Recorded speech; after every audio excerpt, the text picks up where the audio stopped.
Тодорхой үйл ажиллагаа хүүхдүүд бид нэр өөрсдөө санаачилж өөрсдөө зохион байгуулж байгаагаар гэдгээрээ илүү онцлогтой болж өгч байгаа. Сайн байцгаана уу гэх хүнд зочид төлөөлөгч ноёд бодтой гараа.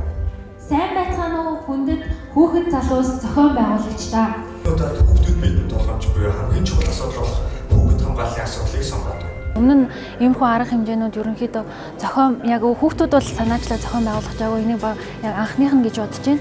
За тэгээд яагаад хүүхдүүд яг томчууд ингээд нүүр нүрээ хараад хилцүүлэг хийж байгаа вэ гэхээр арай илүү нөгөө үр дүнтэй байхын тулд ингэж энийг одоо санаачилсан. Яагаад гэх юм бол өмнө нь болохоор дандаа ингээд хүүхдүүд биднийг яг өөрсдийн цуглуулж агаад за та нарын нийгэмдээ хүчирхийлэл зогсоох талаар юу хийх хэрэгтэй байгаа вэ? Ямар санал бодолтой байдیں۔ Та нарын саналыг сонсъё гэчээд ямар нэгэн хариу үйлдэл үзүүлдэггүй. Үр дүн гарч байгаа ч гэсэн маш багаар гарч ирсэн.